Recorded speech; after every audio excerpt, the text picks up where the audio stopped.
महादेवी वर्मा जी का जन्म 26 मार्च 1907 को उत्तर प्रदेश के फारुखाबाद में हुआ था तथा उनकी मृत्यु 11 सितंबर 1987 को हुई थी। उनका परिवार बहुत संस्कारी और पढ़ा लिखा था। उनके पिता का नाम गोविंद प्रसाद वर्मा और मां का नाम हेमरानी देवी था। बचपन से ही महादेवी बहुत ही संवेदनशील और कल्पना करने वाली लड़की थी। उन्हें लोगों का दुख दर्द समझने, प्रकृति की खूबसूरती देखने और समाज की छिपी भावनाओं को महसूस करने की अलग ही क्षमता थी। महादेवी वर्मा की शुरुआत पढ़ाई इलाहाबाद के स्कूलों में हुई। इसके बाद उन्होंने इलाहाबाद विश्वविद्यालय से ग्रेजुएशन और पोस्ट ग्रेजुएशन किया। उस समय यह विश्वविद्यालय हिंदी साहित्य का सबसे बड़ा केंद्र माना जाता था, जहाँ छायावाद और आधुनिक साहित्य की नई सोच तेजी से बढ़ रही थी।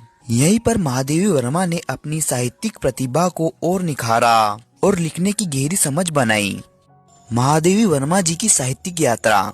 महादेवी वर्मा की लिखने की शुरुआत छायावादी कवियों के असर से हुई। शुरू में उनकी कविताएं प्रेम, प्रकृति और इंसानी भावनाओं के आसपास घूमती थी, लेकिन धीरे धीरे उन्होंने छायावाद को अपनी नई सोच, संवेदनाओं और आध्यात्मिकता से एक अलग ही गहराई दी। उनकी कविताओं में सिर्फ प्रेम और प्रकृति नहीं, बल्कि जीवन का दर्द, दुख से बातें करना और खासकर स्त्रियों की परेशानियां भी साफ दिखती है। उनकी कविताएं भावनाओं से भरी होती है। उनकी कुछ मशहूर काव्य रचनाएं हैं यामा, निर्जा, मधुरिमा, स्मृतियाँ। इन सभी काव्य संग्रहों में महादेवी वर्मा ने स्त्री की सोच, अकेलापन, जीवन के सुख दुख और आध्यात्मिक अनुभवों को अपनी कविता का मुख्य हिस्सा बनाया।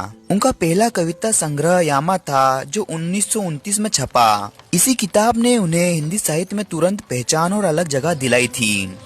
अब बात करते हैं महादेवी वर्मा के निबंध और आलोचना। महादेवी वर्मा सिर्फ कविता ही नहीं लिखती थी, वो शानदार निबंधकार और साहित्यिक आलोचक भी थी। उनके निबंधों में जिंदगी के अनुभव, समाज को देखने का नजरिया और इंसान के मन की गहराई तक जाने वाली बातें मिलती है। उन्होंने खास तौर पर स्त्रियों के जीवन, उनकी समस्याओं और समाज में अलग अलग पहलुओं पर बहुत साफ और गहरी बातें लिखी है। उनके प्रमुख निबंध संग्रह है आत्मा की खोज, साहित्य और जीवन और पत्रिका। महादेवी वर्मा ने आलोचना में भी बड़ा काम किया है। उन्होंने अपने समय के कई लेखकों की रचनाओं का विश्लेषण किया और हिंदी साहित्य को नई सोच और नई दिशा दी। उनकी आलोचना की भाषा बिल्कुल साफ, तार्किक और बहुत गहरी होती थी। सीधी बात लेकिन पूरी समझ